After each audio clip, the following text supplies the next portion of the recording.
Doy la bienvenida y para todas las personas que van a estar viendo este mensaje en diferentes días, lugares, oportunidades. Quiero contarles que les saludamos desde Gran América, en la localidad de Teusaquillo, en Bogotá, en la iglesia Casa de Amor y Restauración, donde todos los viernes a las 9 de la mañana nos reunimos para este tiempo de palabra, un tiempo de ayuno, un tiempo de recibir ese alimento espiritual.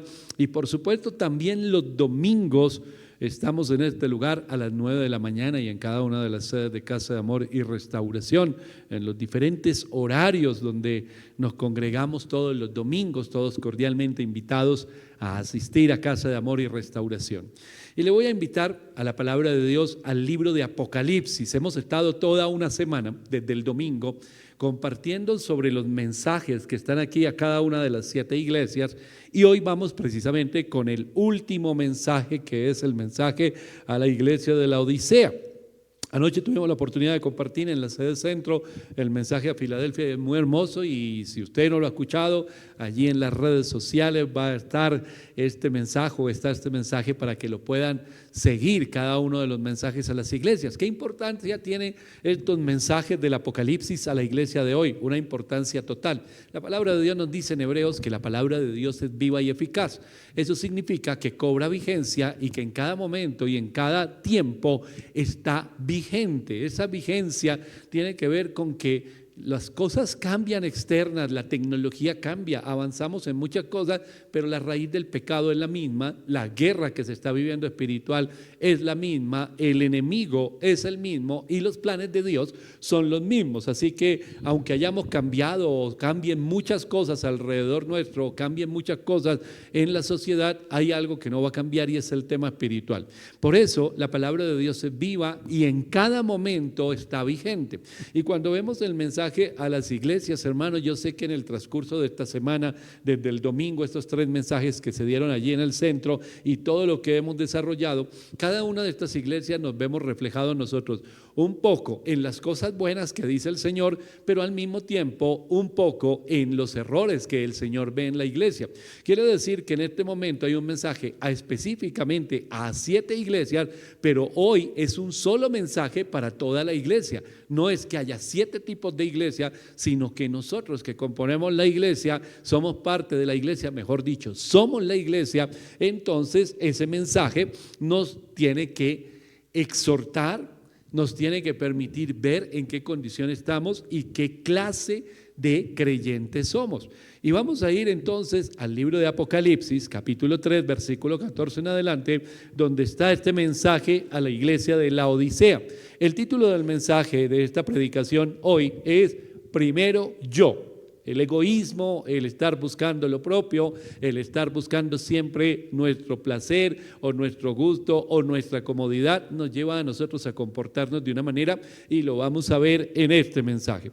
Dice la Biblia el versículo 14 en adelante: y escribe el ángel de la iglesia en la Odisea, he aquí el amén, el testigo fiel y verdadero, el principio de la creación de Dios, dice esto: yo conozco tus obras, que ni eres frío ni caliente. Ojalá fueses frío o caliente, pero por cuanto eres tibio y no frío ni caliente, te vomitaré de mi boca, porque tú dices, yo soy rico y me he enriquecido, y de ninguna cosa tengo necesidad, y no sabes que tú eres un desventurado, miserable, pobre, ciego y desnudo. Por tanto yo te aconsejo que de mí compres oro refinado en fuego para que seas rico, y vestiduras blancas para vestirte, y que no se descubra la vergüenza de tu desnudez, y unge tus ojos con colirio para que veas. Yo reprendo y castigo a todos los que amo. Sé pues fiel, celoso, y arrepiéntete. He aquí yo estoy a la puerta y llamo. Si alguno oye mi voz y abre la puerta, entraré a él y cenaré con él y él conmigo. Al que venciere le daré que se siente conmigo en mi trono, así como yo he vencido y me he sentado con mi Padre en su trono. Al que tiene oído, oiga lo que el Espíritu dice a las iglesias. Como hemos venido hablando, cada uno de estos mensajes en el primer versículo nos muestra unas características, o Jesús se presenta de una manera en que está estableciendo algo, y es quién es Él y el poder que tiene, y cómo se presenta Jesús tiene mucho que ver con el estado de la iglesia y con el mensaje con el cual Él les está llamando. En todos los mensajes vemos algo, a pesar de que haya cosas buenas o aprobadas por el Señor, también dice: arrepiéntete del camino que estás tomando equivocado. ¿Para qué? Para tener la victoria. Dice la palabra de Dios que Dios al que ama disciplina, y estábamos ahorita entonando un cántico del amor de Dios. Y si nosotros decimos: Dios me ama, pero nunca me disciplina, Él nunca me dice nada, Él es permisivo, Él me deja hacer todas las cosas, pues realmente no conocemos el amor de Dios. Porque en esa disciplina o en esa exhortación, lo que es exhortación es levantar a una persona y empujarla, impulsarla hacia adelante. Eso es la exhortación. Algunas personas tienen el pensamiento que exhortar a otro es: y le voy a decir una cantidad de cosas y lo voy a humillar. No, el propósito es mostrar un estado en el que está la persona para que se levante y para que siga avanzando. Ese es el propósito. Y eso es lo que hace la palabra de Dios. Mire la diferencia que hay entre el llamado de Dios y lo que quiere traer el enemigo, que es la culpabilidad. La culpabilidad nos aparta de Dios. Cuando sentimos ese cargo de conciencia, culpabilidad, entonces nos está diciendo el enemigo: vete lejos porque Dios ya no te quiere, tú eres un sinvergüenza, tú no sirves para nada y no vas a lograr absolutamente nada. Y entonces cuando se siente una persona vergüenza o siente culpabilidad, esa persona se aísla, ya no ora, ya no quiere buscar de Dios. Pero cuando el Señor nos muestra, nos exhorta y nos muestra nuestro estado espiritual, no está diciendo: apártate de mí, sino acércate a mí.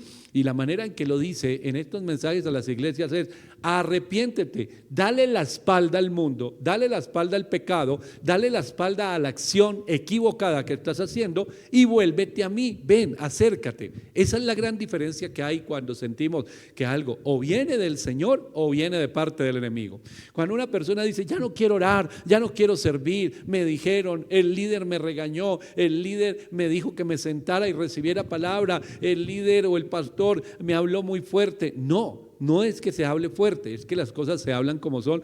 Y yo creo que la palabra de Dios nos deja aquí, en estos mensajes que hemos leído, una claridad, y es que el Señor habla sin rodeos. La palabra de Dios es sin rodeos. Nosotros vemos cómo un hombre como Natán en un momento se acerca a David y cómo le digo que él está mal. Ya sé, voy a abrir una historia, y en esa historia le cuenta a él lo que sucedió con la mujer que él terminó llevándola al adulterio y todo lo que se desarrolló del pecado, cómo él ideó, maquinó la muerte de su esposo. Entonces Natán el profeta tiene temor y viene y le arma una historia, y cuando esa historia le dice: ¿tú qué opinas que debe suceder? Y él dice: ese hombre merece la muerte. Y le dice: ese hombre eres tú. Le dio un poquito de vuelta, pero llegó al punto al que tenía que llegar, y al que tenía que llegar es: esa persona que está haciendo daño eres tú. A veces nosotros pensamos que tenemos que andar con rodeos, y el rodeo es uno de los grandes errores que tiene la gente, es: el tiempo va a sanar, el tiempo va a cambiar y el tiempo va a curar todas las cosas. Entonces mejor no digamos nada y démosle tiempo al tiempo. Y resulta que el tiempo ni sana, ni cura, ni cambia. ¿Por qué? Porque la persona, a medida que pasa el tiempo y no cae en cuenta de su error, pues lo va a seguir cometiendo y cada vez va a estar más convencido que ese error es lo correcto. Hermano, hay que hablar como se debe hablar, y Jesús lo hace aquí en cada uno de estos mensajes. ¿Cómo comienza presentándose él? El ángel de la iglesia en Filadelfia, en la Odisea, el ángel de la iglesia en la Odisea: he aquí el amén, el testigo fiel y verdadero, el principio de la creación de Dios, dice esto. Él está diciendo: antes de mí no había nada. Es decir, todo de lo que ustedes se enorgullecen, porque lo vamos a ver ahorita en el desarrollo del mensaje, todo lo que los hace sentir a ustedes orgullosos y seguros de sí mismos, realmente no existió antes que yo soy antes. Y yo soy el testigo fiel y verdadero, es decir, yo conozco todas las cosas. El mensaje a Éfeso, él empieza diciendo: el que conoce todas las cosas, yo conozco esto de ti, conozco esto de ti. No hay nada que nosotros podamos ocultar del Señor, ni las intenciones de nuestro corazón, ni nuestros pensamientos, ni absolutamente nada. Y entonces miremos el contexto social y económico que vivía la Odisea. Esta es una ciudad que estaba, y si usted mira, cada una de las iglesias está aproximadamente, no es tan lejana, es un tema de aproximadamente 50 kilómetros una ciudad de la otra, y esta está específicamente a 75 kilómetros al sureste de Filadelfia, que fue la última que vimos. Es un centro, la Odisea, un centro de riqueza. Mire que las ciudades en este tiempo eran muy prósperas y este es un centro de riqueza. No solamente era próspero, sino muy próspero. Se dedicaban más o menos a las farmacéuticas, se dedicaban a los negocios y estaba allí la iglesia. Pero, ¿qué sucedía con esta iglesia de acuerdo al mensaje que envía el Señor? Esta iglesia dependía no de la palabra de Dios, como el mensaje de la iglesia anterior a Filadelfia. Ellos, aunque eran comunes y corrientes, eso fue lo que vimos en el anterior mensaje, aunque sentían que no tenían poder, la iglesia de Filadelfia tenía algo a su favor que le dio la victoria. ¿Qué era? Aprendió a depender de Dios. Él era el centro, Jesús era el centro, la palabra de Dios era el eje central de la iglesia. Pero no sucede lo mismo con esta iglesia. El centro de la iglesia es el éxito de cada una de las personas que está ahí, de las personas prósperas, de las personas que están convencidas de su propia verdad, que todo les está yendo bien. Y en ese momento esta iglesia, la Odisea está muy cerca, por eso hago la referencia a Éfeso, en medio de la riqueza de los negocios. Y cuando una persona entra en ese aparente éxito, lo voy a decir entre comillas, entonces se siente muy seguro de lo que puede hacer. Y cuando nosotros estamos seguros de ese éxito, empezamos a crear nuestra propia doctrina. ¿Qué significa esto? Que empezamos nosotros a escribir nuestras propias reglas. En nuestra mente y en nuestro corazón escribimos nuestras propias reglas. Tomamos la palabra de Dios y hacemos una interpretación que se acomode a mi posición. Y si yo soy exitoso y si yo soy poderoso y si todas las cosas me están bien, eso es lo que venden hoy en muchos lugares, hermano. Hay personas que todavía, y es increíble, porque desde el tiempo de Jesús ocurría, es más, desde antes que Jesús viniera, había una connotación que querían dar los sacerdotes y es: si usted tiene riquezas, si a usted le está yendo muy bien, es porque Dios está con usted. Y yo le digo, hermano, eso no es así. La Biblia desde Deuteronomio y Levítico nos dice que los pobres siempre van a estar entre nosotros, que va a haber personas que tienen, sí, y va a haber otras personas que no tienen tantas riquezas, pero igual no les va a faltar nada, porque Dios tiene cuidado de cada una de las personas que Él ha llamado a formar parte de su pueblo. Pero con el tiempo se fue dando como la connotación o la unidad entre la apariencia, lo que yo soy en apariencia, y lo que hay en mi corazón.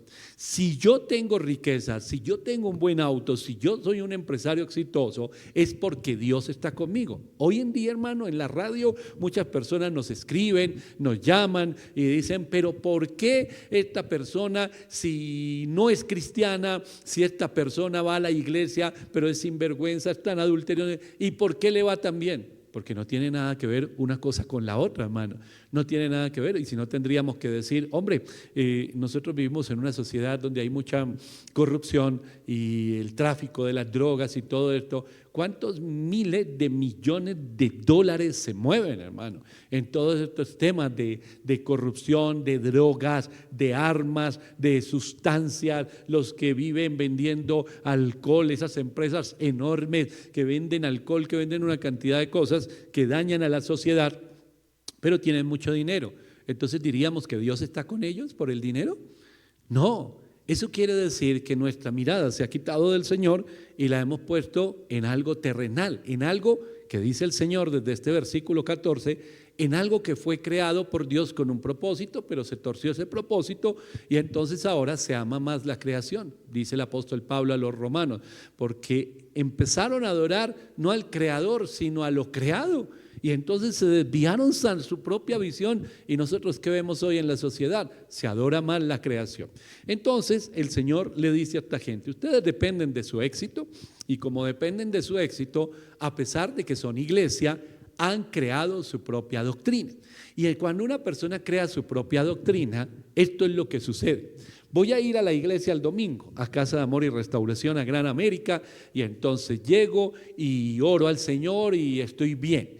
Me fue bien en el trabajo, estoy cómodo, me gustó. La palabra de Dios estuvo buena, regular, mala. No lo mido por lo que tenga de palabras, sino por cómo estoy yo.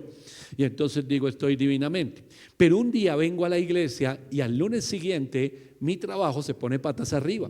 O no recibo lo que le pedí. Dios, y yo te pido que mañana voy a hacer el negocio más grande de la historia. Y como tú estás conmigo en el nombre de Jesús, yo, mejor dicho, declaro que eso se va a dar. Y me voy el lunes y no sale nada. Absolutamente nada.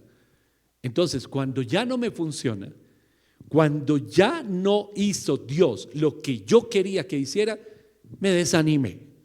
Y cuando me desanimé, entonces ya no vuelvo a la iglesia. Entonces me llama la pastora Sugeli y me dice, hermano Diego, no lo vimos ya 2 semanas por aquí en la iglesia. Le digo, pastora, es que estoy desanimado, es que ya no quiero ir, porque yo estoy yendo, pero las cosas ya no me funcionan como yo quería. Eso es lo que hace una persona que ha creado su propia doctrina. Entonces se arrima, como dice por ahí un dicho popular, al árbol que más desombra, al fuego que más caliente, algo así.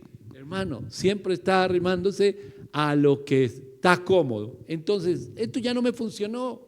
Y ya no me funcionó, y yo yendo a la iglesia y que orando allá y toda la cosa y no me funcionó, pero voy y resulta que en las redes sociales empiezo a ver el ocultismo y empiezo a ver una cantidad de sectas y digo, voy a ir allá a ver si allá sí me funciona.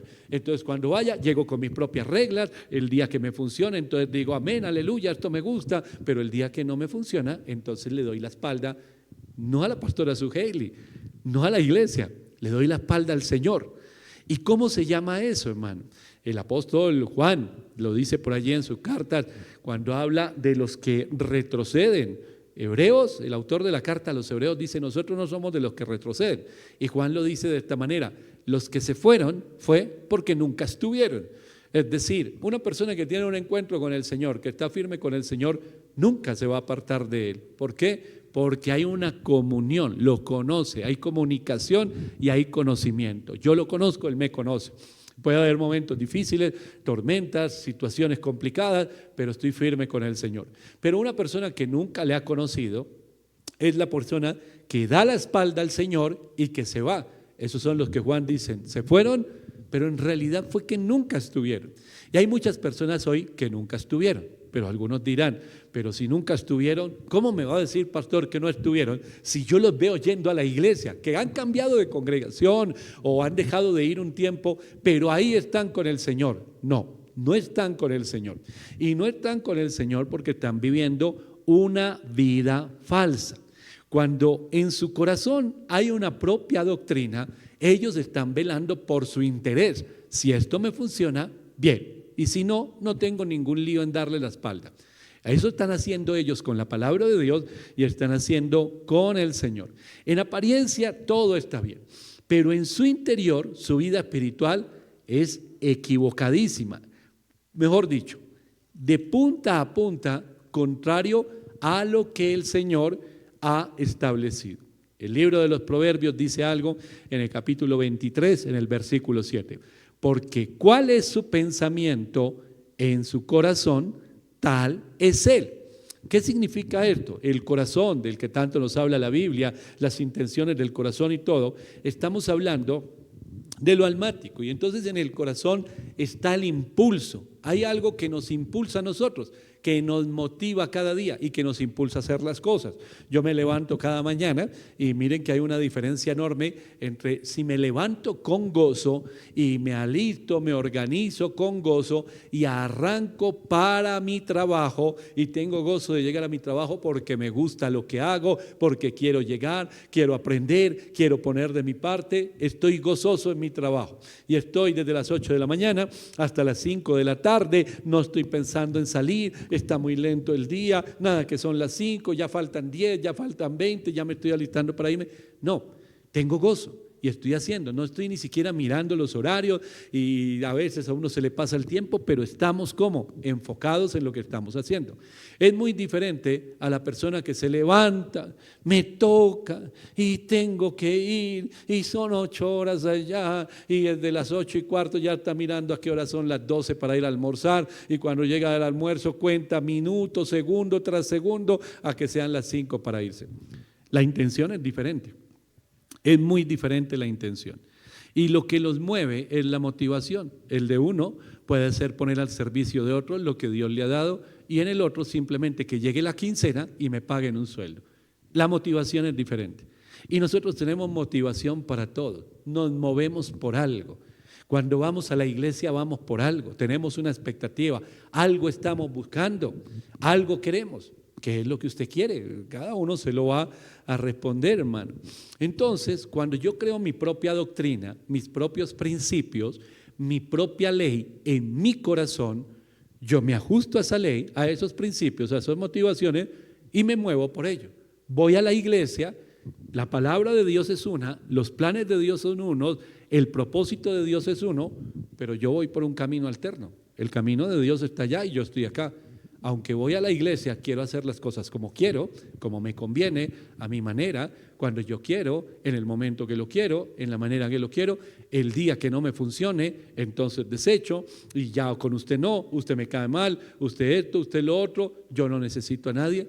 Pues más o menos eso es lo que estaba viviendo esta iglesia, hermano.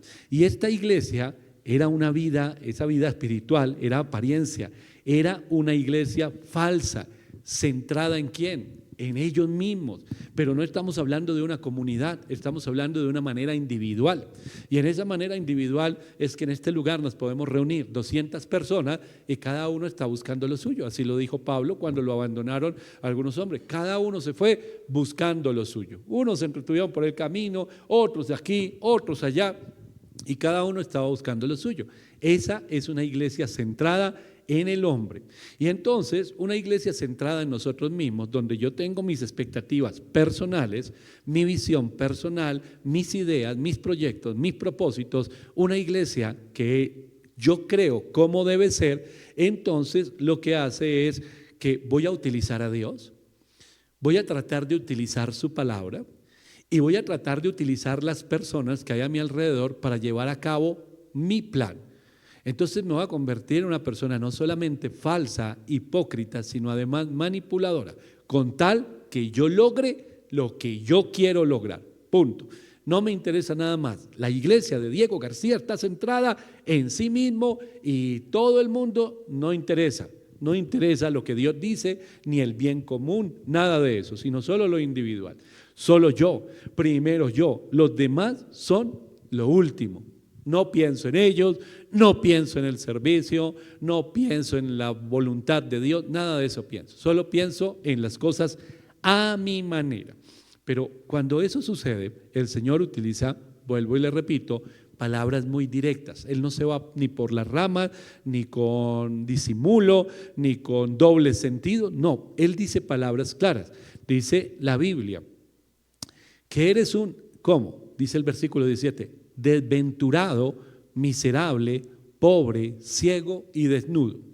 Ahora, estas palabras, desventurado, miserable, pobre, ciego y desnudo, esas palabras son todo lo contrario a lo que ellos tienen tanta seguridad. Ellos creen que tienen bendición de Dios por su situación económica, creen que son completamente ricos, millonarios, creen que no tienen necesidad de nada.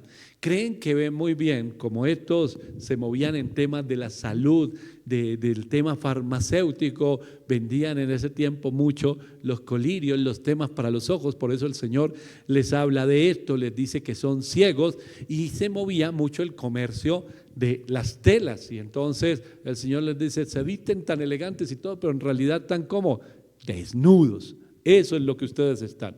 Entonces el Señor, vuelvo y repito, no se anda por las ramas con los temas. Él les está diciendo, ustedes son unos desventurados miserables. Yo soy el principio.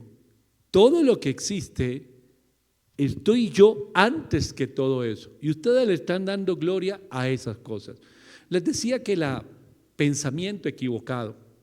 Desde los tiempos de antes de Jesús siempre existió eso y hasta el día de hoy es pensar en lo externo. ¿Qué es la bendición de Dios? Esa es una persona bendecida. ¿Por qué? Mírelo cómo está de bendecido. Hermano, en los mensajes a las iglesias, si miramos Éfeso, yo puedo ver una persona bendecida y no tiene auto o el carro de último modelo o no se viste con la ropa de marca o no tiene o no vive en la mansión, pero es bendecido. ¿Por qué? Porque tiene el poder de Dios, porque el Espíritu de Dios obra en la persona y a través de la persona. Pero cuando nosotros miramos y enfocamos que la bendición es lo externo, somos igual de ciegos al que lo está transmitiendo. Entonces, en esa ceguera, muchas personas habían llegado a ser ¿qué? Complacientes. Eso es otro mensaje a otra de las iglesias. Ustedes son complacientes. Y complacientes es, si yo estoy buscando lo mío, Dios es bendición económica y a mí me está yendo muy bien, entonces Dios está conmigo. No importa si soy honesto, si soy íntegro, si vivo en rectitud, si vivo en santidad, eso realmente no interesa. Entonces, el principio de todas las cosas, dice el Señor, soy yo. Pero tú no me estás adorando a mí, ni me estás buscando a mí. Entonces tú vas a la iglesia cada domingo y llegas en tu auto lujoso y llegas con tus riquezas y entras y tienes tu ropa elegante y cantan las canciones que están de moda y tienen los mejores instrumentos y tienen el mejor equipo y la iglesia está llena y todo el tiempo están cantando, están levantando las manos, están diciendo aleluya, amén, gloria a Dios, las ofrendas son generosas cuando llega el momento de la ofrenda. Pero dice el Señor, todo eso, a mí me da náuseas. Imagínense lo tremendo. Me da náuseas todo eso, me hace vomitar todo lo que están haciendo. Cada amén, siento ganas de vomitar. Cada aleluya, siento ganas de vomitar. Cada cántico, cada entonación, me dan ganas de vomitar. Cada ofrenda, me dan ganas de vomitar. Hermano, esto no es... Ay, ¿cómo le digo que no se ofenda? No, esto es directo, ¡pum! Este es el error que ustedes tienen. El Señor dice, yo conozco tus obras, que no eres ni frío ni caliente. Eres de los que piensa, tengo un pie adentro y un pie afuera. Eso no existe, hermano, eso no existe. Es que soy un poquito cristiano y un poquito mundano. No, lo eres totalmente. Yo les decía hace un par de noches allí, en la sede norte, hermana, cualquier cosa que le demos al Señor, cualquier cosa, menos de todo, es nada, así de sencillo, porque el Señor no quiere ni la mitad, o como lo dije anoche allí en el centro, no quiere cristianos de medio tiempo. Hoy en día la gente cuando está buscando trabajo, lo primero que pregunta es el horario y no hay de medio tiempo y no hay desde la casa trabajo virtual, que me gusta estar encerrado en la casa todo el tiempo. El Señor no quiere esas cosas. El Señor no quiere ni cristianos de medio tiempo, ni cristianos solamente virtuales, ni no. Él quiere personas que lo entreguen todo. Él lo dio todo por nosotros. Y lo que estamos dando nosotros, hermano, pues cada uno de nosotros sabe cuánto le está dando al Señor.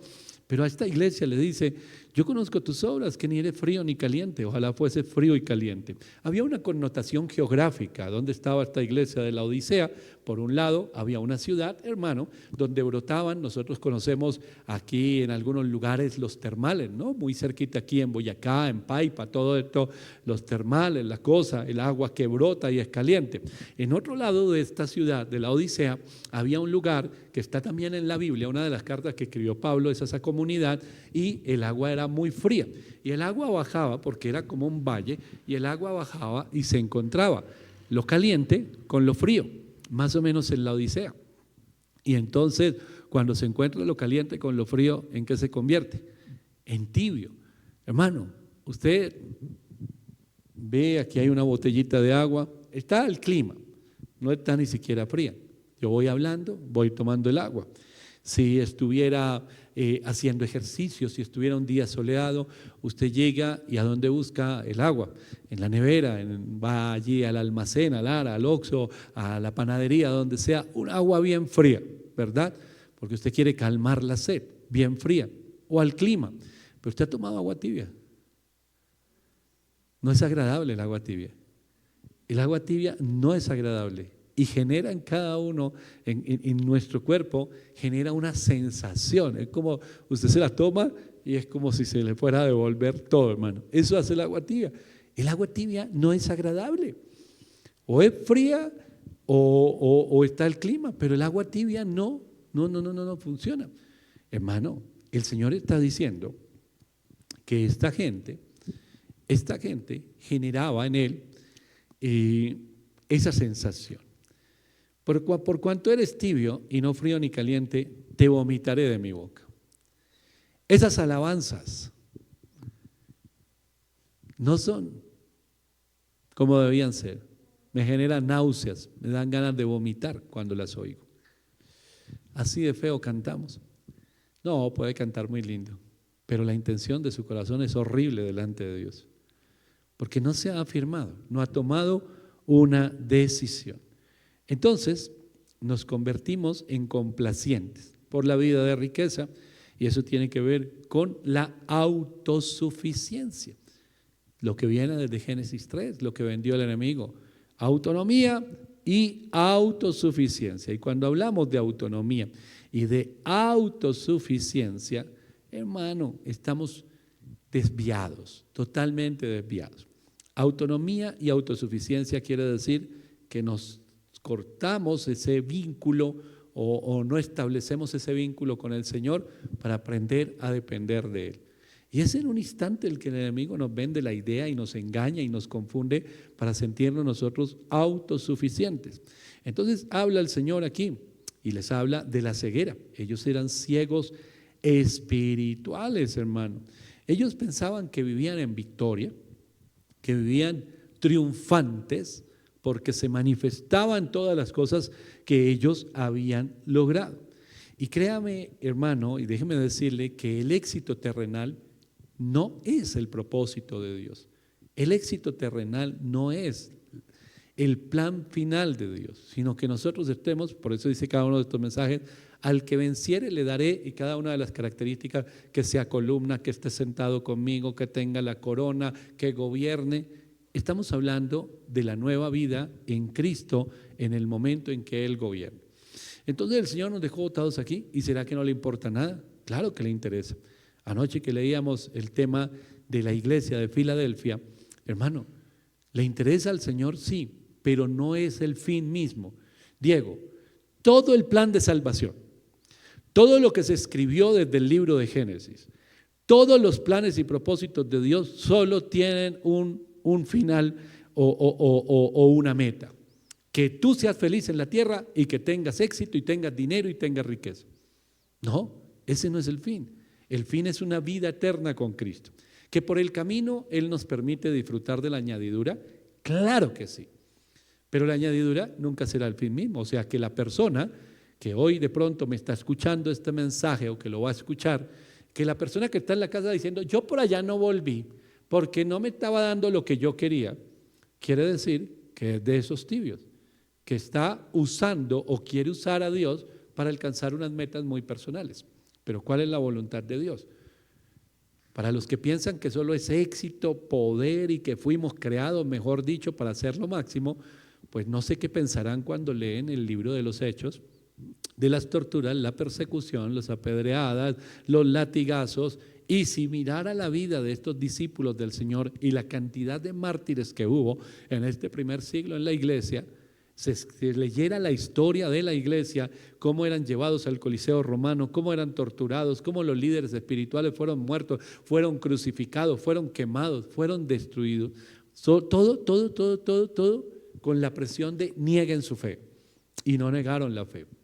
Y sobre la sangre de todos ellos, sobre todo, primero que todo, la sangre de Jesucristo, pues que se constituyó la iglesia. Hermano, ¿qué pensarán entonces cuando ven eso? O cuando leen un mensaje como la iglesia de Filadelfia: no eres tan poderosa ni tan opulente, pero tienes todo lo que tienes que tener. ¿Qué? El poder y la autoridad de Dios, nada más y nada menos.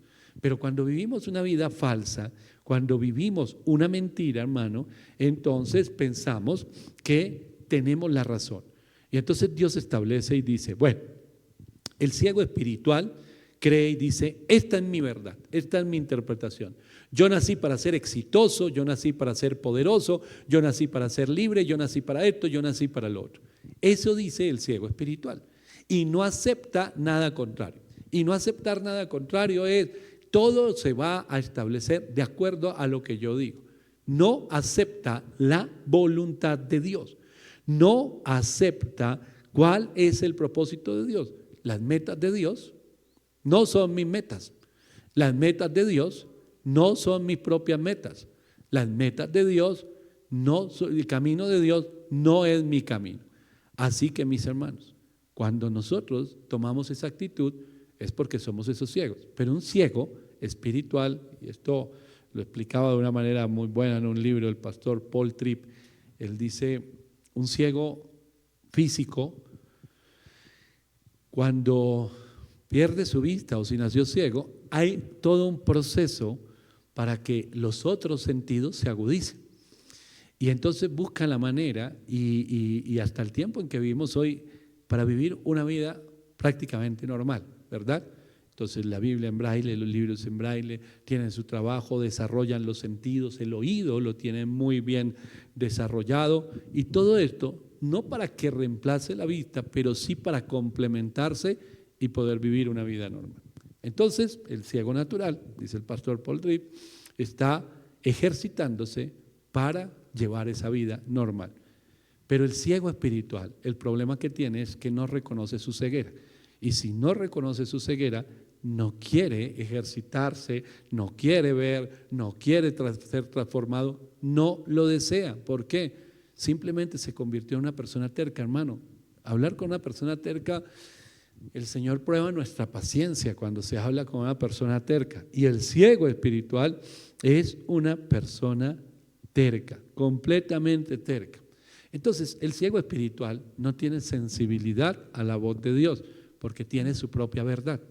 Y si no tiene sensibilidad, se ha perdido la sensibilidad a la voz de Dios, ha perdido, hermano, la sensibilidad al pecado. Digámoslo de esta manera, no tiene conciencia. Por eso dice la Biblia, que la conciencia, que la mente ha sido cauterizada, atada, enceguecida, todo de todas estas maneras lo habla la palabra de Dios. Entonces la persona no tiene conciencia.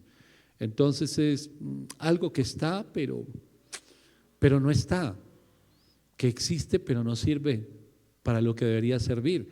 Hace un tiempo estaba viendo un reportaje de un hombre, esto es aquí en la ciudad de Bogotá, en la sabana de Bogotá, un hombre muy rico y el hombre iba a mostrar su casa por allá en las afueras, una mansión muy grande y abren la puerta y cuando entran en la sala de la casa hay un auto traído de yo no sé dónde y el hombre cuenta toda la historia del auto y cómo amó ese auto y cuántos miles de dólares le costó y cómo lo tiene de un adorno, escúchelo bien, adorno en la sala de su casa. Y mostró el auto. ¿Y cómo metieron ese auto a la sala de su casa? Desarmado, porque no podía entrar armado. Entró desarmado y lo armaron ahí en la mitad. Un auto que no va a ningún lado. Un carro que no se mueve. Y el día que lo van a sacar de ahí, ¿cómo lo sacan? Les toca desarmarlo otra vez. Hermano, ¿fue creado para eso el auto? No, el auto era para moverse de un lugar a otro, para transportar personas. Pero él lo tiene ahí, gastó mucho y tan bonito mi carro, lo está viendo ahí todo. Yo lo tengo, nadie más lo tiene. Lo tengo yo. ¿Y para qué le sirve? Para mirarlo todos los días, para nada más. Porque no cumple su función. Más o menos así es el ciego espiritual. Está, pero no funciona. ¿Por qué? Tiene su propia verdad, no tiene conciencia, comete pecados, la embarra, piensa solo en sí mismo, pero en todo momento tiene claramente una excusa para lo que hace. Oiga, y hoy el culto pasó esto o aquello. Claro que sí, porque como nadie ayuda, estamos hablando de comunidad, pero los otros son los que cometen el error. Ese no hace, el otro no hace, el otro no vino, el otro no aportó, el otro no ensayó, el otro no estuvo ahí. claro, ¿cómo iban a funcionar las cosas? Porque aquí solo lo hago yo. Ese es un ciego espiritual. Esa es una persona ciega espiritualmente. Entonces, esa persona terca comete todos los errores que se permite él mismo en su verdad cometer, pero siempre va a estar culpando a otras personas. Y eso es lo que vivía esta iglesia, hermano. En esta iglesia, las primeras 5 les dice, tú haces esto bueno, pero tienes esto malo, corrige. La sexta le dice, tú haces todo esto bueno, síguelo haciendo. Todo era bueno ahí. Y en esta le dice, no hay nada bueno. Porque los otros por lo menos tenían un poquito de conciencia, se equivocaban, pecaban y era un llamado al arrepentimiento. Pero en el caso de ustedes, necesitan algo, necesitan medicina, necesitan, no algo, a alguien que es Jesús. Por eso dice la palabra de Dios que solamente Él podría librarlos, no solo los que tenían. Mientras yo piense que lo que yo tengo o lo que yo soy puede librarme a mí de mis problemas, de mis situaciones, pues no voy a volver a mirar a Dios. Pero cuando aprendo a depender del Señor es, solo Él me puede librar. No interesa si yo tengo dinero, poder, amistades, riquezas, posición, lo que tenga no vale nada. Porque lo más importante que yo puedo tener es el que existe antes que todo eso existiera, hermano. Entonces Jesús les dice que Él es el único que podría librarlos, no las cosas que tenían. Les dice que si la palabra de Dios, que si Jesús no es el centro y no es la norma de su vida, todas las cosas que vivan son falsas. Y eso es la tibieza, eso es la tibieza. Todo lo que se vive es falso, es hipócrita, cuando no es el Señor el que es el centro. Él y su palabra, escúchelo muy bien, Él y su palabra. Hermano, y la publicidad hoy en día, hace unos años por ley estaba prohibido que una marca hablara mal de la otra marca. Y eso estaba prohibido por la ley. Entonces se enfrentaban. Hablemos de las multinacionales, de las gaseosas y todo eso.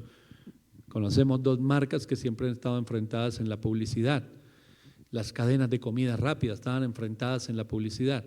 Pero ellos hacían una corta, pequeña referencia a su competencia o los colores o algo, pero no la podían nombrar. Porque eso no era permitido, hermano. Y no era permitido por la ley. La libre competencia, tienen libertad para competir, pero no van a hablar mal la una de la otra. Entonces ellos daban algunas indicaciones. Ha pasado el tiempo y todo el mundo hoy con un celular se volvió experto en todas las cosas y se hace mucha publicidad muy fuerte. Es muy difícil controlar todo lo que se hace, hermano. Una nación como la nuestra, que no es tan grande, 50 millones de personas, ¿cuántos teléfonos celulares hay? Y los entes de control no van a poder coordinar todo. Pero a mí me parece increíble. Esto me tiene a mí bien pensativo en el tema de la publicidad, que hoy salen las personas que venden ropa, imitación, chiviada, hablemoslo, haciendo publicidad diciendo que es mejor que la original. Y la utilizan. Y a mí me parece eso una locura. Cuando yo empecé a ver esos videos, van al almacén de la ropa original, mire, esta camiseta, dice que 400,000 o 500,000 pesos. Yo le vendo lo mismo por 50,000 pesos. ¿Cómo vas a vender lo mismo? Es que tengo la misma. La misma porque acaba de copiar la marca. Está cometiendo un delito, es un delito, pero adicional a eso, una mentira lo que usted está haciendo. Es una estafa, no es lo mismo. Y yo se la garantizo. ¿Quién? Se robó una marca y garantiza ¿qué? Y esa es la realidad en la que nosotros vivimos. Entonces la gente hoy que mira tantas cosas de redes, oiga, sí, nos están robando, nos están estafando. Imagínense cómo hay almacenes aquí en Bogotá, en la zona norte, en la calle 82, cómo hay almacenes que venden dizque un bolso para mujer en 15, 20, 25, 30 millones de pesos. Una locura. Si yo consigo el mismo en la calle en 15,000 pesos, no es el mismo. La diferencia es grande y tienes razón, lo otro es extremadamente alto, pero no es lo mismo. Entonces la gente quiere tener estatus hoy con lo chiviado, ¿cierto? Y quiere tener estatus y las marcas son grandes y mire, me compré esto y es de marca. No, no es de marca, no es de marca. Se copiaron la marca, tomaron algo y quieren hacer lo que parezca, pero no es. Hermano, ¿por qué le hablo de esto? Porque esa falsedad es la que se vive hoy en el corazón de muchas personas que se dicen ser cristianos, pero son chiviados. Son una copia barata. Ay, ¿cómo se les ocurre la santidad y todo eso? Eso es mucho costo. El compromiso, no, eso es mucho costo. Que Jesús sea el centro y dejar el pecado, eso es mucho costo. Pero le tengo una copia barata. Por el mismo precio consigue el mismo nombre. Usted es un cristiano. Hermano, ¿quién le dijo eso? ¿Por qué somos engañados de esa manera? No solamente la ropa hoy en día falsa, sino que la publicidad está definiendo toda esa imitación. Ahorita todas las cosas, las pestañas falsas, las uñas falsas, las de pelo castaño quieren ser monas, las monas quieren tener pelo castaño, las lisas quieren ser crespas, las crespas quieren ser lisas. Entonces todo el mundo está cambiando su apariencia y entonces dice, yo soy así. Y resulta que no somos así. Estamos mostrando algo. Bueno, hay cosas que no causan daño, no son intrascendentes, pero hay temas, hermano, y sobre todo en lo que estamos hablando, en la vida espiritual, que es tremendamente dañino. Si yo creo que estoy bien, esa falsa seguridad que tenía una de las iglesias, uno de los mensajes a las iglesias nos habla de esa falsa seguridad. Cuando una persona tiene una falsa seguridad, hermano, pues baja la guardia. Dice la Biblia en el versículo 18. Por tanto, yo te aconsejo que de mí compres oro refinado en fuego para que seas rico y vestiduras blancas para vestirte y que no se descubra la vergüenza de tu desnudez y unge tus ojos con colirio para que veas. Si eres un pobre, miserable, desventurado, ciego y desnudo, yo te recomiendo que de mí compres esto. Y con el Señor se compra sin dinero, sino solamente a través de la fe en su palabra. El colirio, el que ellos comerciaban, compre un colirio verdadero para que sus ojos espirituales sean abiertos. Ropa, tienen ropa muy costosa, pero yo les aconsejo que se vistan con ropajes reales, verdaderos, porque aunque están vestidos tan elegantes, están desnudos espiritualmente. ¿Usted saldría a la calle desnudo? Primero le llaman la policía, hermano. Todo el mundo sale corriendo y dice, usted está loco. Y muchas personas sentirían vergüenza. Imagínese que usted esté en un lugar y le digan, Adrián, ¿y usted por qué se vino así hoy? ¿Cómo se le ocurre? Y va a cantar en la alabanza y todo. ¿Por qué, pastor? ¿Cómo estoy? Está desnudo, hermano. ¿Cómo que yo estoy desnudo? Y no se había dado cuenta. Eso ocurre con muchos espiritualmente hablando. Está desnudo, está ciego, es un miserable, es pobre, así tenga muchas cosas. Y dice el versículo 19, yo reprendo y castigo a todos los que amo. Sé pues celoso y arrepiéntete. Hermano, la disciplina de Dios, las medidas correctivas. Anoche decía en la predicación hablando de la humildad. Hermano, Dios nos ama tanto, tanto, Él es tan bueno y nos ama tanto, que Él no tiene problema en darnos una lección de humildad. Y la lección de humildad de parte del Señor, si lo aceptamos como debe ser, entendemos que es necesario. Y lo mismo sucede en todas las medidas correctivas del Señor. Si nosotros somos autosuficientes, si creemos solamente en nuestro dinero, en las riquezas, en lo que aparentemente tenemos y que nos hace tan grandes, si solamente creemos en eso, mi hermano, pues necesitamos esas medidas correctivas que nos ayuden a mejorar. Primera carta a Timoteo, capítulo 6, versículo 17. Este capítulo 6 habla de la riqueza, del contentamiento, habla del propósito de Dios en esta área. Y dice el versículo 17, a los ricos de este siglo manda que no sean altivos, ni pongan la esperanza en las riquezas, las cuales son inciertas, sino en el Dios vivo que nos da todas las cosas en abundancia para que las disfrutemos. Que hagan bien, que sean ricos en buenas obras, dadivosos y generosos, atesorando para sí buen fundamento para lo porvenir y que echen mano de la vida eterna. El Señor nos da todas las cosas en abundancia para que las disfrutemos, no para nosotros poner nuestra confianza en ellas. Dice, diles a los ricos de este siglo, y esto es para todas las épocas, hermano, que no pongan totalmente su esperanza en esas riquezas, porque un día están y otro día no están. Que las disfruten, claro que sí. Que esa añadidura la pongan a funcionar, sí, pero que más bien se ocupen de algo. El problema no es cuánto dinero tienen, si tienen poquito o mucho. Que se encarguen, y esto es para toda la iglesia, de hacer tesoros en el cielo. La Biblia nos dice, donde no entra el ladrón, donde nada se pudre. Y esos tesoros en el cielo los hacemos a través de la fe, hermano, del caminar en fe y en obediencia. Otro pasaje, de pronto por si algunos de los ricos de este siglo dicen, no, lo que el pastor está diciendo es mentira, y yo sigo.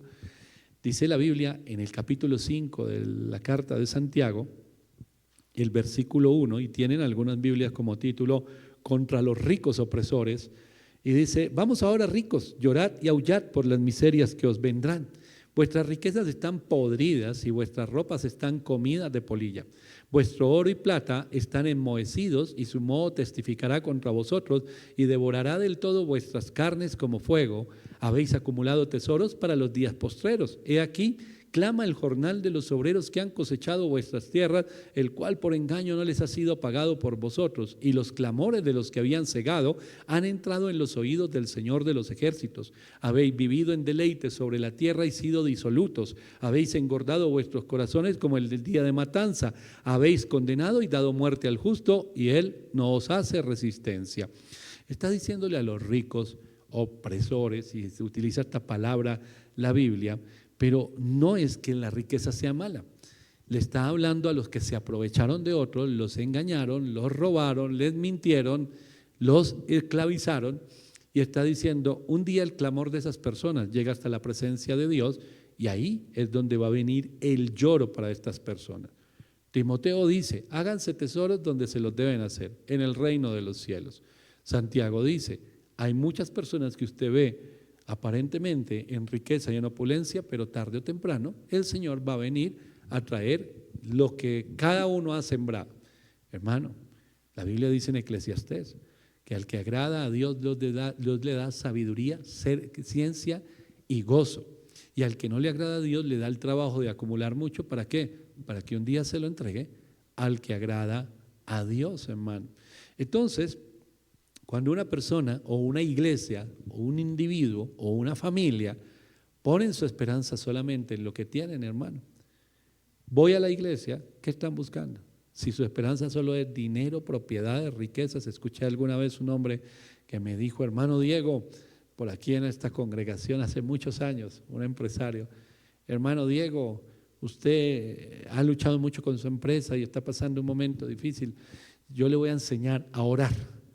Y le dije, listo hermano, enséñeme a orar. Debe ser que yo estoy orando diferente. Y él era un hombre próspero. Y me dice, ¿usted sabe por qué yo soy tan próspero? Le dije, ¿por qué? Y me dijo, porque yo le digo al Señor todos los días, vengan a mí los dólares, los euros, los contratos. Me lo dijo aquí al lado, que era un parqueadero. Y yo lo escuché y él me decía casi que me aprendiera la oración. Entonces yo sonreí y le dije, hermano, ¿me está tomando el pelo? ¿Es en serio? Me dijo, no. Entonces llegó otro hermano y dijo, bueno, yo no creo tanto en esa oración. Usted lo que le debe decir al Señor es esto. En lo que usted hace, que yo también soy empresario, en lo que usted hace, usted tiene que decirle al Señor que usted está sirviéndole. Le dije, claro, pues tiene que estar implícito siempre el Señor. Me dijo, no. Pero es que mire, uno le plantea al Señor de esta manera. Yo le digo al Señor, dame ventas. Él era vendedor de un tema. Me estaban enseñando unos maestros, hermano.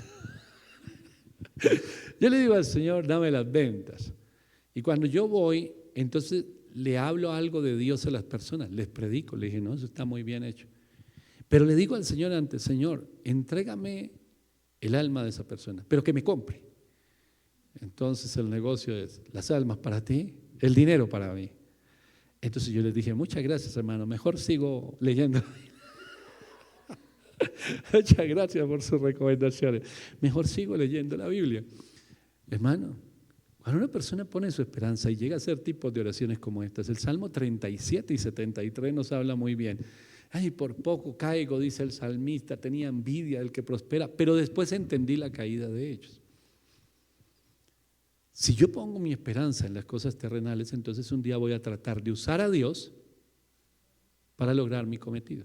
Y el día que no me funcione me tiene que llamar la pastora Sugeli. ¿Qué le pasó, hermano? Estoy desanimado.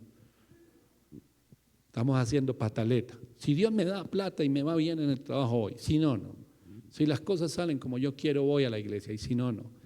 Si Dios me da todo lo que yo le pida, entonces sirvo, si no, no. Hermano, esos son los que el Señor dice en su palabra, que le causan náuseas, que le caen pesados. Vamos a volver a Apocalipsis. Entonces lo primero que el Señor habla aquí es la disciplina, las medidas correctivas.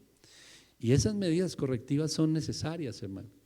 Ahí es cuando mucha gente en la iglesia, ojalá entiendan lo que es una medida correctiva y dejen de vivir del pasado. Es que algún día yo tuve un trabajo, es que algún día yo tuve una empresa, un día yo tuve un carro, un día yo tenía y hablan del pasado, añorando ese pasado, pero no se dan cuenta que el Señor quiere llevarlos a algo mucho mayor. Entonces, es el primer llamado. Y el segundo llamado dice así, versículo 20. He aquí yo estoy a la puerta y llamo, si alguno oye mi voz y abre la puerta, entraré a él y cenaré con él y él conmigo. Hermano, ¿cómo está usted para abrir la puerta?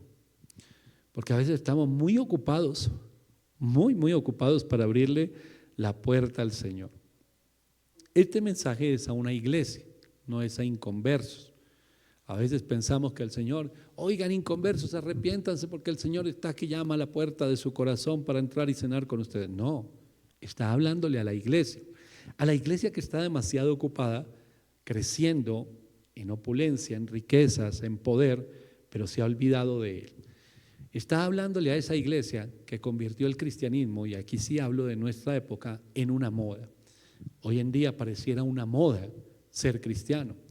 Hoy en día hay iglesias de moda, hay ministerios de moda, y el Señor nos está llamando a salir de lo que no es una moda para pasar a tener ¿qué? Relación, comunión con Dios, es decir, un compañerismo claro con Jesús. Porque dice la Biblia que nosotros somos colaboradores suyos. Hay un compañerismo, trabajamos juntos. Si yo no entiendo ese llamado, dice la Biblia que a los que sí lo entienden, al que venciere le daré que se siente conmigo en mi trono, así como yo he vencido y me he sentado con mi Padre en su trono. Nuestro camino está lleno, el camino, nuestra vida va a estar llena ¿de qué? De tropiezos, de tentaciones, en otras palabras, Satanás induciéndonos a pecar. Eso es lo que está haciendo el enemigo, todos los días, en todo momento, al error, a la mentira, al engaño, a la caída, a eso nos induce Satanás. Él es el que nos induce, pero el que le da cuentas al Señor soy yo. Satanás ya está vencido, el futuro de él ya está asegurado. En ninguna parte de la Biblia, ¿y si Satanás se arrepiente? No, ya él tiene su sitio asegurado. Pero yo, que estoy en medio de este mundo, yo no puedo llegar al Señor, como decía ahorita, de los tibios, que siempre están señalando a alguien, diciendo, es que el diablo me obligó. Porque primero eso no es real. Y digamos por allá remotamente en una cabeza, dijeran, sí es real que el diablo me obligó. Hermano, el que cometió el pecado fue usted. El otro ya tiene su destino asegurado. Pero el que va a rendir cuentas es usted. El que tomó la decisión fue usted. La tentación me la están haciendo a mí, no a otro. Yo no puedo echarle la culpa a mi papá y a mi mamá. Y cuando pienso en mi pasado, ellos cometieron errores, hicieron cosas tremendas que marcaron mi vida durante mucho tiempo, pero ya no. Ahora tengo una nueva vida en Cristo. Mi papá es un anciano de 90 años aproximadamente. Hablamos cada vez que yo voy a la casa de ellos, nos llamamos, hablamos. Yo quiero mucho a mi papá, pero si yo estoy ahorita en una situación, no es mi papá el que está ahí conmigo, soy yo, estoy ahí y está el enemigo tentándome. Yo no puedo decir, listo, Satanás, dale, Y cuando el Señor me llame a rendir cuenta, yo no le puedo decir que era mi papá, y va a decir, y ese viejito allá de 90 años está en la casa de él, ¿qué estaba haciendo para inducirlo a usted? No, es que es la herencia terrible que él me dejó. Si usted todavía carga con todos esos argumentos, hermano, no. Y puede ser la tentación que sea. Dinero, riquezas, poder, sexo, lo que usted quiera. Yo estoy aquí y yo respondo. Yo no puedo ir delante del Señor. Satanás me indujo, porque yo ya sé que él quiere inducirme, punto. Todos los días Satanás quiere que yo caiga, todos los días, en todo momento él quiere que yo responda como no debo responder, que pelee, que caiga, que haga lo malo, que mejor dicho, una cantidad de cosas. Eso es lo que quiere el enemigo, pero el que responde soy yo. Y cuando una persona es tibia, está jugando a la vida cristiana. Y cuando una persona está jugando a la vida cristiana, bajó la guardia, está débil espiritualmente hablando y se convierte en un títere del enemigo. Es una persona que no puede vencer. Y lo que dice el Señor son tres cosas: mantente cerca a Jesús, sométete a la autoridad de Dios y aférrate a la palabra. Y todos los mensajes, estos 7 mensajes que hemos visto, podríamos concluir siempre lo mismo: arrepiéntete y vuélvete al Señor. Ya, Señor, me arrepiento en el nombre de Jesús, me arrepiento de mis pecados en esta hora, recibo esta palabra, la reconozco, yo he sido un tibio, yo he hecho esto, lo otro, ya, Señor, amén, aleluya, gloria a Dios, ya cambié. No, acabo de hacer una oración, pero ese arrepentimiento debe ser con obras. Entonces, cuando a una persona la perdonan por algo, dice Adriel, perdóneme pastor por esto, y yo le digo, listo, no hay problema, yo no me voy a cargar en mi corazón teniendo odio contra usted, yo perdono la situación, pero usted pecó contra Dios, pídale perdón a Dios, Dios lo va a perdonar. Pero ese arrepentimiento que usted está demostrando aquí se demuestra con obras, no con palabras. Entonces sigamos siendo amigos, pero yo voy a estar atento. ¡Ay, no! Entonces no me perdonó realmente. No, sí, hermano, porque el perdón es para yo no cargármelo a usted al hombro, para que lo va a cargar con odio, con rencor. No, usted me dice que está arrepentido, muestre el arrepentimiento, punto. ¿Cómo? Con acciones que lleven a restaurar lo que se había roto. Ah, no, yo voy a seguir haciendo lo mismo. Hermano, entonces no hay ningún arrepentimiento. Igual si no se arrepiente yo lo perdono, ¿para qué me va a cargar yo un muerto encima? Yo no me voy a atar, igual yo perdono. Pero la persona no está mostrando nada. Nosotros cuando nos arrepentimos delante del Señor, lo que Él dice, cuando volvemos el corazón a Él, mantente cerca a Jesús, tenga eso claro. Cerca es en comunión, mantente cerca a Jesús, sométete a la autoridad de Dios y aférrate a la palabra.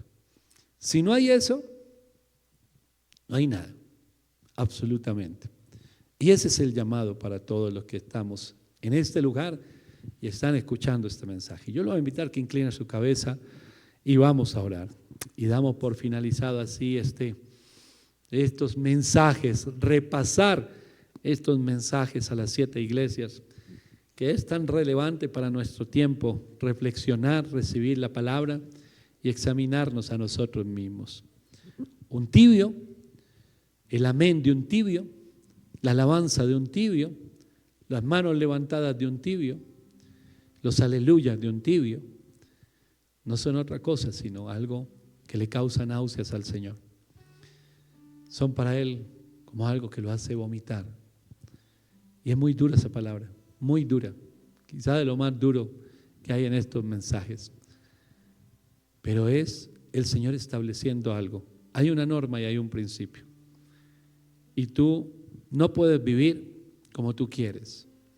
O en realidad, si tú tomas esa decisión, la puedes tomar. Tú tienes libertad para hacerlo. Pero no sigas tratando de usar al Señor, ni su palabra para sacar provecho. Vive de una manera firme, donde Él es el centro, absolutamente nada más. Si te va muy bien en la vida, dale gloria a Dios y gracias al Señor todos los días. Pero que nunca lo que logres se convierta en el centro de tu adoración. Porque te conviertes en un tibio, en un complaciente, y un día solo vas a confiar en ti, en tus fuerzas, en tu poder, en tus ideas, en tus verdades, en tus principios. Padre Celestial, en el nombre de Jesús, yo te doy gracias por tu palabra. Te doy gracias, amado Señor, por cada uno de estos mensajes que no solo estaban dirigidos a estas iglesias de este tiempo, sino realmente en todas las épocas, a la iglesia en general. Porque estos grupos de personas los vemos reunidos en un mismo lugar hoy en día. Quienes han menguado, quienes son orgullosos, quienes son altivos, quienes están firmes, quienes han descuidado su vida espiritual y quienes se han apartado de ti. Pero quizás uno de los más duros son estos, creerse que están bien cuando en realidad son ciegos, desventurados, pobres, miserables. Así lo dice tu palabra. Pero ellos se creían ricos, importantes, exitosos.